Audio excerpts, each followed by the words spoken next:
Ok, de volta agora para a gente falar de tecnologia aqui no 90 Minutos.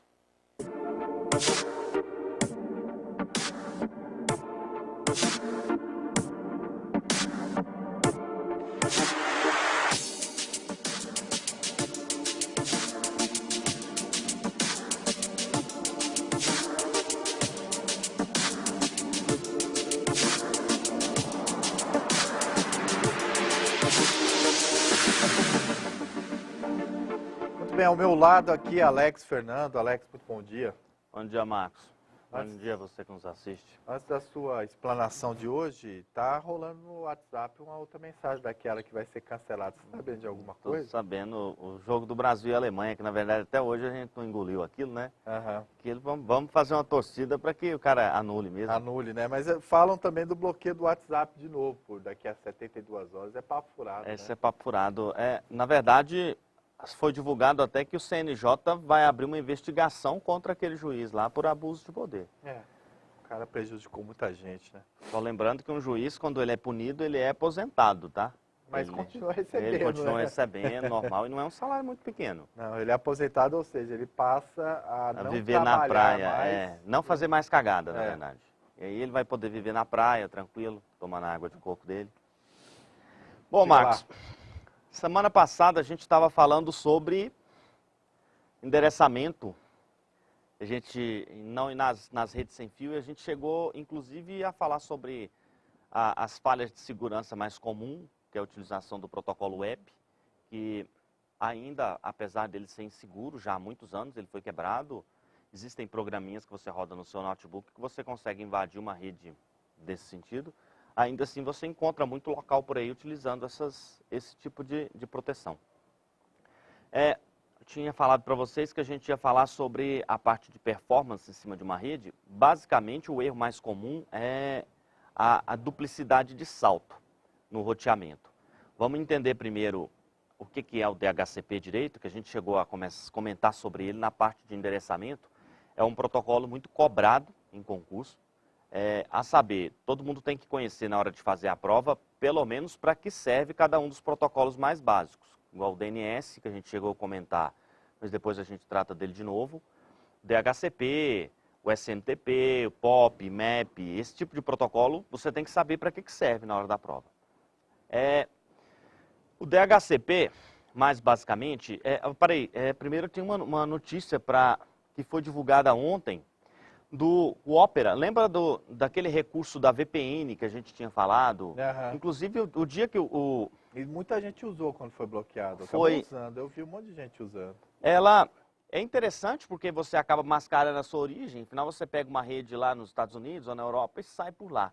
O Opera tinha anunciado mês passado que tinha colocado esse recurso no navegador dele para o computador, e ontem ele anunciou que está disponível para iOS. Quem quiser baixar no iPhone, baixar o Opera, ao invés de você usar o Safari, que é o comum lá, ou o Chrome, você utiliza ele tem uma opção de você ligar uma VPN.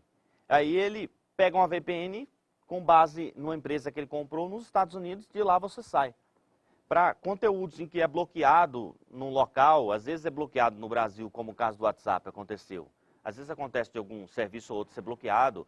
Às vezes, todo mundo já deve ter visto, às vezes você abre o YouTube e tem algum tipo de vídeo, normalmente, por exemplo, um clipe musical, alguma coisa, lá está assim, ó, esse conteúdo foi bloqueado para a sua região.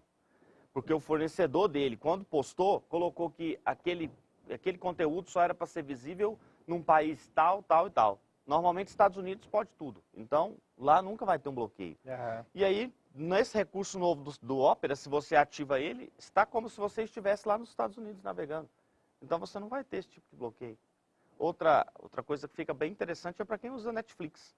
A biblioteca do Netflix no Brasil, por exemplo, ela é 10% da americana. Então, se você estiver utilizando o navegador para você acessar, você vai ter uma biblioteca muito maior. É interessante, é uma coisa bem curiosa que ele colocou. Mas é inseguro, Alex? Olha, ao que tudo indica, não. O Opera é uma empresa séria. Aham. A empresa que ela adquiriu é uma empresa séria, tá? São empresas até com capital aberto, elas são investigadas e tudo, auditadas. Aham. São empresas que não parecem ter nenhuma irregularidade. Mas você pode se utilizar disso para fazer coisas ilegais, para você camuflar o seu comportamento na rede? Pode, mas VPN não é uma boa para você fazer uma coisa ilegal. Porque ela vai deixar marcas. O provedor aonde fica armazenado, aonde tem a saída, provavelmente, ainda mais se tratando de uma empresa séria, ela vai guardar os logs de origem. Aham. Então, no caso de uma investigação, ela vai ser oficiada e ela vai informar para a autoridade competente de onde veio aquela conexão. Então, se a ideia é fazer alguma coisa errada, com certeza você vai pagar por isso. Se a ideia é fazer uma coisa errada, não faça, né? A coisa Não errada. faça. Ou se você quer fazer, às vezes mandar uma mensagem para alguém e não ser visto, existem outros mecanismos.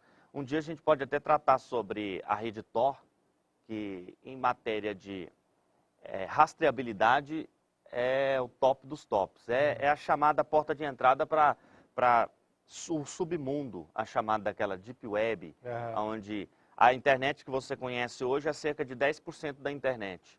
A maior parte estão em cima de servidores que não são oficiais, são escondidos. Lá você vai encontrar manual de muita coisa que não é moralmente correta as pessoas saber. Nesse tipo de espaço a gente encontra como funciona a bomba, como é que fabrica bomba, como é que funciona alguns tipos de crime. Esse tipo de coisa você vai encontrar por lá. Lembrando que quando você entra num submundo, já não existe muita garantia no mundo real, né? Num lugar desse, a garantia é nenhuma. Você pode ser roubado ali, pode ser plantado uma sementinha do mal para você cair num golpe. Rastreado você não vai ser. Mas nada impede, por exemplo, que um local desse ele semeia uma propaganda falsa para que você vá lá e caia. Tá? Isso acontece muito.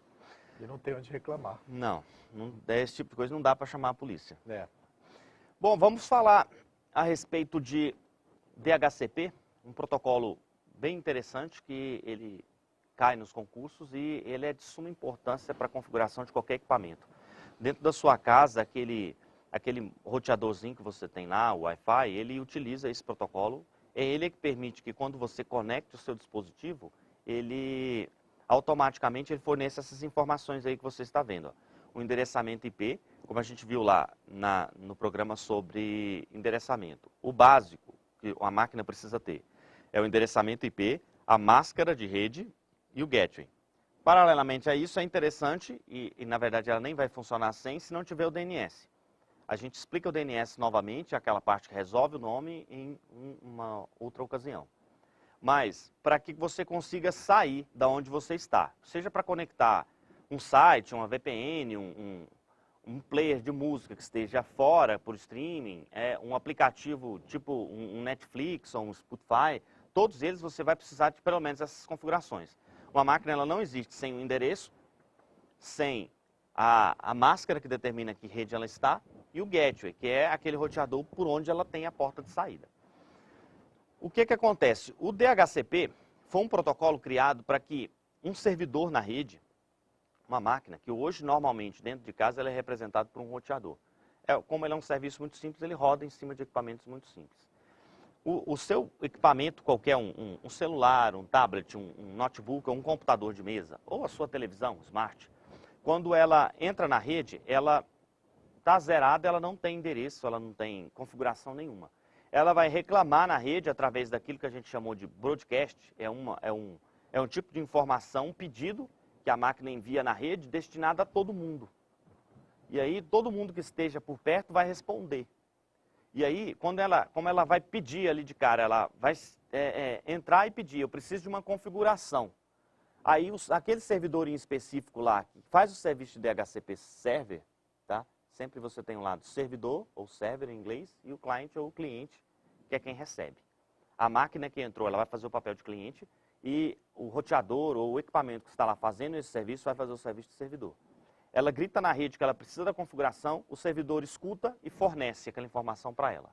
Aí ele faz o que a gente chama de oferta, é um pacote de oferta daquela configuração. ela entrega para ela e fala, olha, utiliza esse IP, essa máscara e esse gateway. Normalmente, paralelo, ela vai entregar também o DNS. Aí, automaticamente, a máquina pega aquela informação, se configura e, a partir daí, ela consegue navegar. O que acontece muito é... Vamos dar uma olhada numa imagem que mostra para a gente uma rede comum, isso daí. Você está vendo aqui uma representação de o que faz um serviço de um roteador. É aquele com a simbologia de 4 setinhas em cima, tá? Internacionalmente, esse é o símbolo de roteador. Roteador pode ser tanto aqueles de cabo utilizado em empresa, de grande porte, como pode ser um roteador sem fio. Ou mesmo aquele modem. Até pouco tempo existia muito, você contratava uma ADSL, chegava na sua casa um equipamento pequenininho lá, ligado na rede telefônica, e saía o lugar para você ligar os cabinhos de rede e ligar no seu computador. Aquele carinha também fazia o papel de roteador. É representado por aquele com as 4 setinhas, que você está vendo na tela. O que acontece? Da internet para cá, o provedor do lado de lá, ele tem um serviço de DHCP também. É ele que permite que o seu equipamento, ao ser ligado, ele reclame aqui na rede, eu preciso de uma configuração. Aí o provedor que está do lado de lá, ele te entrega, olha, utiliza esse IP, utiliza essa máscara e utiliza esse gateway, tá? A hora que ele manda, ele não vai mandar um 192.168, igual a gente viu agora há pouco no endereço de exemplo. Porque o 92168, assim como os 10.0 alguma coisa, e 172.16.00, esse tipo de endereço ele não é roteado, tá? Então, qualquer roteador que esteja fora da sua casa, em cima de uma empresa ou de um provedor qualquer, chegou esse endereço, ele descarta. Esse endereço não passa dali. Ele foi criado especificamente para a rede interna, tá? Então, você vai receber o endereço do tipo 200 ponto alguma coisa, 170 ponto alguma coisa, vai ser um endereço assim. O provedor entrega lá, ó, a nuvenzinha que você está, a conexão da internet, entrega, isso aí representa o provedor, entrega essa configuração para o cliente DHCP do roteador. Ele tem o cliente de um lado e o server do outro. Quando você recebe essa informação, o roteadorzinho, ele está configurado, ele consegue navegar já. E aí ele vai fazer o mesmo serviço para as máquinas que estão do lado de dentro. Ele vai fazer o serviço de ofertar a configuração. Aí ele vai ofertar uma configuração que seja privada, um 92 ponto alguma coisa, tá? Quando você liga o seu equipamento, ele vai pedir a configuração, aquele cara que já recebeu do provedor, ele vai passar para você uma configuração interna para que você consiga chegar até ele e ele consegue chegar até a internet. É assim que você navega. Cria-se a conexão. Cria-se conexão entre a sua máquina e o mundo. O que basicamente acontece é que você utiliza, quando você contrata uma internet e ela chega para você, um roteadorzinho, ou às vezes nem é um roteador, ela chega, tem provedor que ainda não fornece o Wi-Fi, ele fornece o modem. Aí você vai lá no supermercado, ou numa loja qualquer, e compra um roteador, aquele com as 2 anteninhas, coloca lá, você vai ligar o cabinho de rede dele no modem, e o modem liga na rede telefônica e sai. Quando isso acontece, como eu falei para vocês, quando o seu modem liga, ele vai pedir uma configuração de IP. Quem fornece essa configuração é o provedor, que está do outro lado. Fornece, ele recebe e passa para o próximo. Na configuração padrão, quando você vai lá no mercado, compra o roteador, liga naquela porta WAN, aquela que é separada, onde está escrito internet às vezes, nela e no modem, e os computadores ligam nas outras portinhas. Quando isso acontece, o modem, que vem do provedor, ele recebe a configuração, cria a configuração nova, passa para o roteador, que recebe a configuração nova, que passa para as máquinas. Então, se você está com o seu computador e você vai acessar uma coisa, ele vai até o roteador vai fazer o serviço de roteador mesmo em si. Ele vai transportar essa informação para o próximo ponto, próximo salto, que é o próximo gateway, e ele vai chegar até o modem, que vai fazer o serviço de novo e vai mandar para o provedor. Olha o tamanho da volta que ele deu. E o processo de roteamento, ele consome recurso da máquina. Não é simples assim, simplesmente eu recebi esse pacote aqui e mando ele para ali sem gastar nada. Automaticamente, se você tem uma conexão, 2 conexões, começa a ir pesando. Ao passo que se você tiver, sei lá, 10 máquinas atendidas por aquele roteador, né? Quando eu digo máquina, pode ser celular, televisão, smart, qualquer coisa assim. Quando você começa a utilizar vários nós ali atrás para se servir do serviço que esse roteador faz, automaticamente ele começa a ficar sobrecarregado. Quando ele começa a ficar sobrecarregado, você vai ter uma lentidão na rede que não precisaria. Se você dispensasse esse salto, faria sem.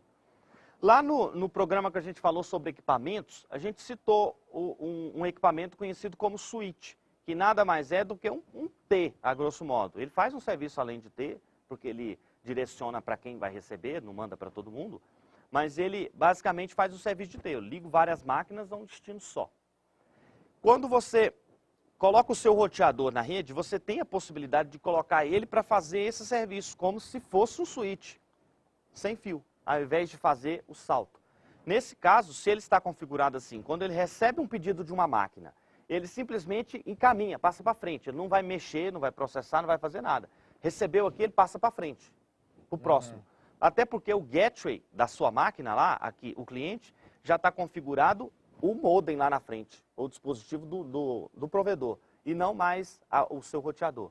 Então ele vai usar ele apenas como uma passagem, sem processamento, sem salto, automaticamente fica mais rápido.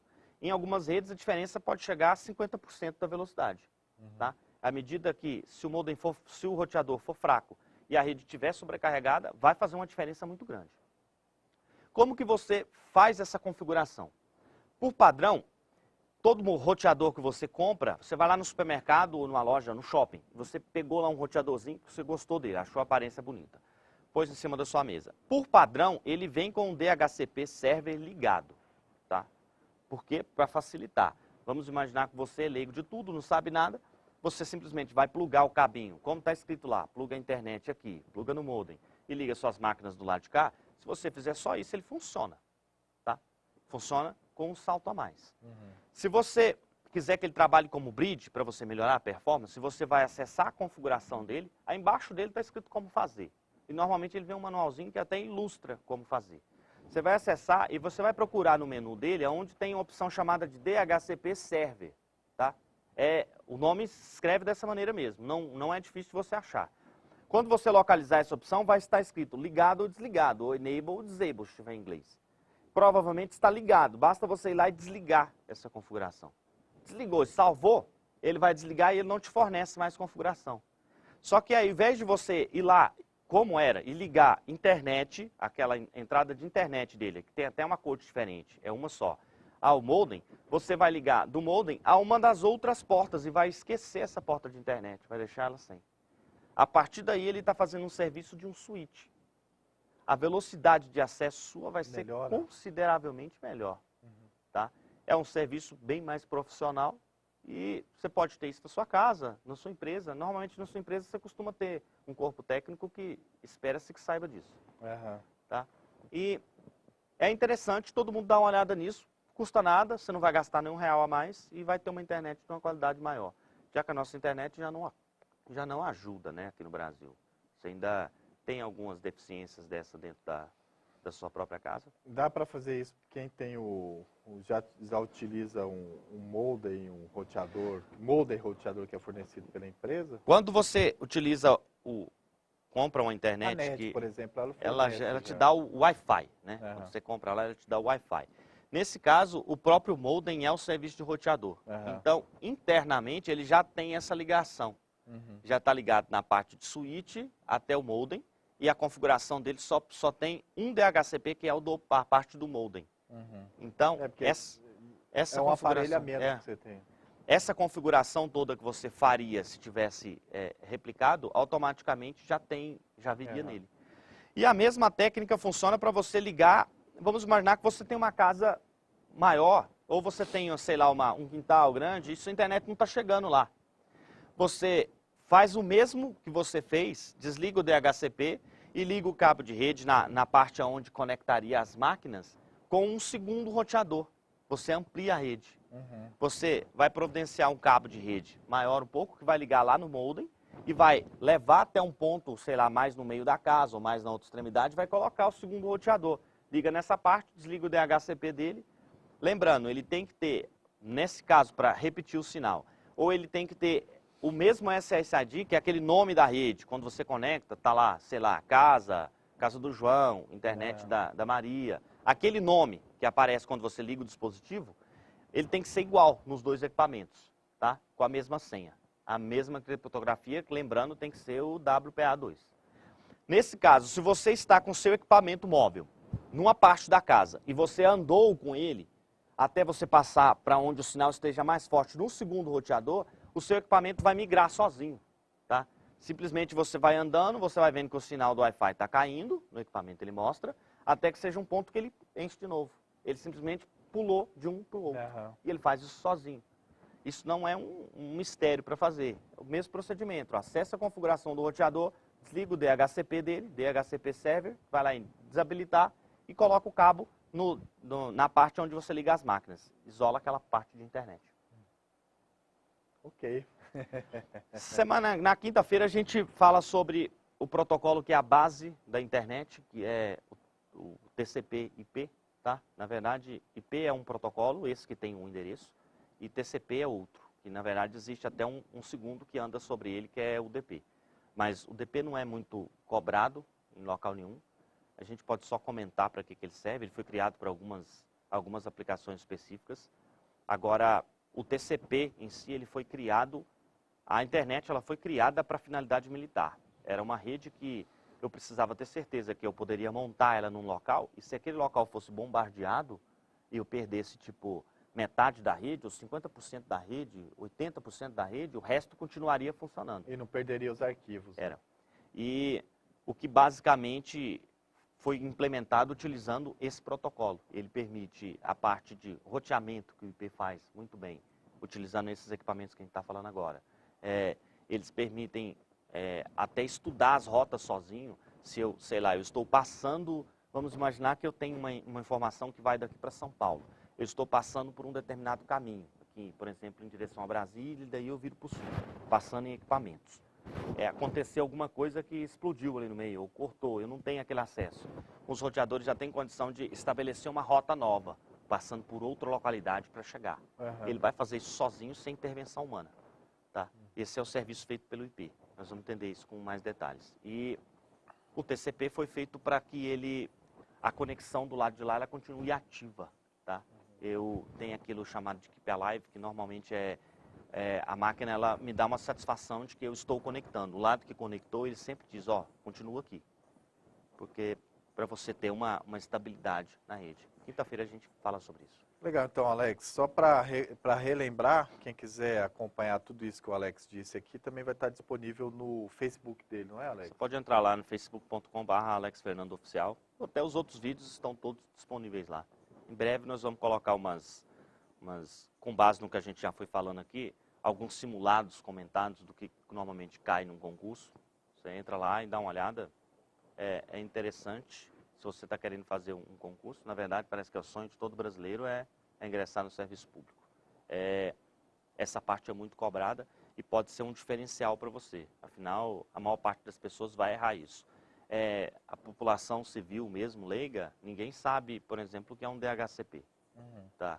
Você vê rede aí onde acontece essa configuração que eu te falei agora. Se você não desligar o DHCP server do roteador, automaticamente ele vai ficar dando conflito.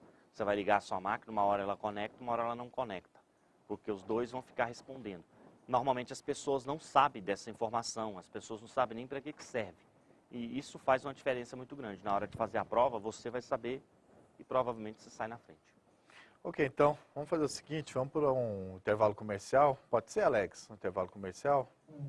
Então vamos lá, intervalo comercial, a gente volta daqui a pouquinho com mais notícias aqui no 90 Minutos.